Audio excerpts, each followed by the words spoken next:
میں نے ایک حدیث پڑھی، معمول بھی پورا ہو جائے، ان الموت جسر یوسر الحبیب الحبیب، موت اس پل کا نام ہے جو اللہ کو چاہنے والے، اللہ تعالیٰ کے عاشق محب اس کو موت کا پل کراس کرتے اللہ سے ملا دینے والی چیز ہے. سفر حج جو ہے وہ اس کی تفصیلات تو آپ نہیں لگا، لیکن وہ اپنے اندر جو بہت بڑے سبق رکھتا ہے، ان سبقوں میں ایک سبق موت کی یاد دلاتا ہے. جیسے موت میں انسان اپنے سب عزیز و اقارب وطن چھوڑتا ہے، ایسے ہی سفر حج میں بھی چھوڑ لیتا ہے. جیسے موت میں انسان کو کفن نصیب ہوتا ہے، ایسے ہی سفر حج میں بھی انسان کو سفید چادریں توڑ لیتا ہے. اور یہ پورا سفر عاشقی کا ہے، فاسقی کا نہیں. رات بھی میں نے بات کی تھی، عاشقانہ اور عارفانہ جذبہ ہو، دل میں اللہ کی محبت اور عشق ہو، قدم بقدم مشقتیں، جان کی مشقت، مال کی مشقت، مال بھی لگتا ہے، جان بھی کھپتی ہے، بہت سے گھبرا جاتے ہیں. اور اللہ تعالیٰ کی محبت جس قدر ہوگی اس قدر یہ مشقتیں سہنا آسان ہوگا. جب انسان میں جس قدر اللہ کی محبت ہوتی ہے، اللہ کے لیے، اللہ کے دین کے لیے مال کھپانا آسان، مشقت سہنا آسان، مال کھپانا آسان، اللہ سے سودا کرنا آسان، یہاں تک کہ اللہ کی راہ میں جان دینا آسان. جی ہاں، تو اس لیے یہ سفر اول تا آخر اللہ کی محبت اور عشق سے بھرا ہوا ہوتا ہے. قدم بقدم عاشقی چلتی ہے.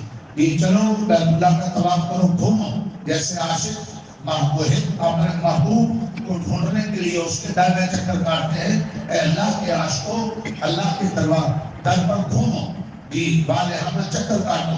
جی جیسے عاشق اپنے محبوب و معشوق کو لینے کے لیے دوڑتا ہے، جی بھاگتا ہے، یہ مال جان کھپاتا ہے، کھپاؤ، اور پھر صفا مروا کے درمیان ایک مقصود جگہ وہاں دوڑو. اور عاشق جو ہوتا ہے وہ عقل پرستی نہیں کرتا، جی بس وجش پرستی کرتا ہے. تو اللہ کا عاشق وہ عقل پرستی نہیں کرتا. آنکھ سے لجا کو چھوڑو، میدان بیت اللہ کو اب جاؤ، چکیے میدان مینا میں، وہاں سے جاؤ، پورا آرام نہیں ہوا، صبح صبح 9 کو عرفات، وہاں سے جاؤ مزدلفہ، پورا آرام نہیں. آج ہمیشہ مغرب جلدی پڑھنی تھی، آج مغرب نہیں پڑھ سکتے، آج مغرب عشاء کے ساتھ پڑھو گے. تھوڑا آرام کیا چٹائی پر یا میدان میں، چلو اٹھو، پھر چلو آگے جاؤ، شیطان کو کتریاں مارو. تو شیطان کو پتھر مارنا نہیں ہے، در حقیقت یہ عمل ہے جو اللہ کے پیاروں نے کیا ہے وہ کرنا ہے، اور شیطان کو غلول بنانا ہے، رحمان کو راضی کرنا ہے.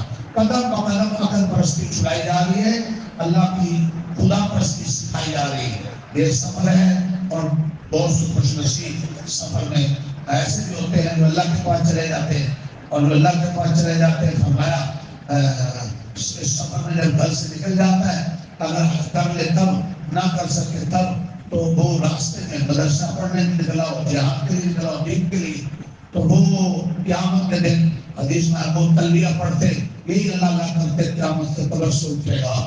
جی ہاں، کیونکہ کوئی جوتا بیچتے، کوئی کپڑا بیچتے، کوئی فیکٹری، کوئی دکان کرتے، قبر سے اٹھے گا. اور بہت کے وقت اس کی زبان پہ یہی کچھ ہوگا.